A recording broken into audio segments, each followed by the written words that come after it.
Nous vivons une époque de délire collectif. C'est le délire. L'épuisement professionnel comme prix du succès. Nous célébrons les nuits tardives, au bureau les courriels matinaux, aussi, comme un signe d'honneur.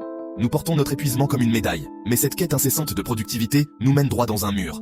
Nous avons créé un cercle vicieux. Les exigences du travail érodent le fondement de notre bien-être, le sommeil. En retour, le manque de sommeil diminue notre capacité à penser, à innover, à diriger avec sagesse et empathie. C'est le grand paradoxe de nos vies professionnelles modernes. Pendant trop longtemps, nous avons considéré le sommeil comme un état passif, une période d'inactivité où le corps se met simplement en veille. Rien n'est plus éloigné de la vérité. Le sommeil est une période de régénération intensément active et cruciale pour notre corps et notre esprit. Pensez-y comme à l'équipe de maintenance nocturne qui vient réparer, réorganiser et vous préparer pour la journée à venir. Pendant que vous vous reposez, votre cerveau travaille dur à consolider les souvenirs, à traiter les informations que vous avez recueillies pendant la journée et à éliminer les toxines métaboliques qui s'accumulent pendant que vous êtes éveillé. Ce processus de nettoyage est essentiel pour maintenir la fonction cognitive, vous permettant de vous réveiller avec un esprit clair, prêt à apprendre, à résoudre des problèmes et à prendre des décisions éclairées. Lorsque nous obtenons le sommeil dont nous avons besoin, généralement 7 à 9 heures, nous sommes plus concentrés, plus innovants et plus intelligents émotionnellement. Physiquement, le sommeil répare les tissus, renforce l'immunité, régule les hormones, de l'appétit au stress. Le sommeil est une pierre angulaire. Prioriser le sommeil stimule la productivité, la créativité et préserve la santé. C'est l'astuce ultime, chaque nuit.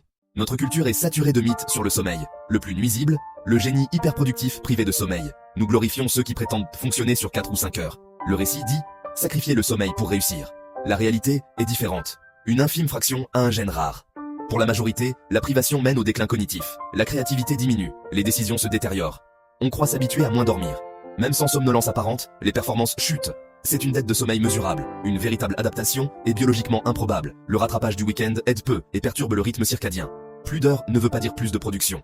Après un point, rendement décroissant. Plus d'erreurs, moins de créativité. Remplaçons la glorification des longues heures par le travail intelligent et bien reposé. Le lieu de travail moderne semble conçu pour saboter notre sommeil. Le stress professionnel est chronique. Délais, collègues difficiles, peur des licenciements, patrons exigeants, actifs de la lutte ou fuite. Le cortisol s'oppose à la mélatonine. On se couche l'esprit en ébullition, incapable de nous déconnecter. Les longues heures rognent le temps de détente. Routine compressée, dîner, famille, corvée. Le coucher recule. Le travail posté s'oppose au rythme circadien et dégrade le sommeil. Smartphones et portables ont brisé la frontière repos-travail. Un mail tardif déclenche le stress. La lumière bleue supprime la mélatonine. Trop d'organisation récompense la disponibilité constante. Un changement culturel s'impose pour un travail productif, créatif, résilient. Dans notre quête d'un meilleur sommeil, la désinformation abonde. Prenez la sieste. Courte sieste de 10-20 minutes. Réinitialisation rapide. Évitez l'inertie du sommeil. Trop longue ou trop tardive, elle gêne l'endormissement.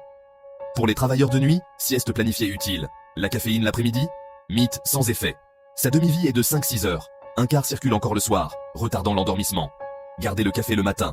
Passez aux tisanes après déjeuner. L'alcool sédatif fait chuter le sommeil paradoxal et fragmente la nuit. Ce n'est pas une aide, c'est un perturbateur. L'heure avant le coucher. Zone sacrée pour passer au calme. Activités simples et agréables. Lire, bain chaud, musique apaisante, étirement, méditation. Cette zone tampon évacue le stress et prépare un sommeil profond. Pas besoin de refonte radicale. Commencez par de petites étapes. Priorisez votre sommeil. Traitez l'heure de coucher comme une réunion. Choisissez une heure de coucher cible et respectez-la. La régularité stabilise votre horloge interne. Créez un sanctuaire. Pas de documents, pas d'ordinateur, pas de TV. Chambre sombre, calme, fraîche. Rideaux occultants, bouchons d'oreilles, bruit blanc, température confortable. Ces signaux lancent le mode sommeil. Éteignez tous les écrans 60 minutes avant le coucher. Mode nuit si nécessaire, mais mieux. Chargez le téléphone hors chambre pour supprimer lumière, notifications et tentations. Activité physique régulière, pas d'entraînement intense tardif, attention à la caféine et à l'alcool. Si le stress bloque, journalisez vos soucis et votre to-do. Libérez l'esprit pour un endormissement paisible. Le travail et le sommeil forment une boucle interconnectée. Une vie exigeante érode le sommeil. Un mauvais sommeil sabote performance, santé, bonheur. Le succès durable repose sur le repos. Décidez de briser le cycle. Choisissez une habitude. Heure de coucher constante. Zone tampon sans écran. Téléphone hors chambre. De petits gestes qui s'accumulent. Maîtrisez vos nuits, maîtrisez vos journées. Arrivez concentré, créatif, résilient. Les entreprises doivent dépasser la glorification du surmenage. Limiter les emails hors heures, encourager les vacances, offrir des espaces calmes, former les managers. Le sommeil n'est pas l'ennemi de la productivité, c'est son partenaire essentiel, une source de force. En adoptant la science et en dissipation des mythes, on atteint performance et joie. Le chemin vers l'épanouissement est pavé de bon sommeil.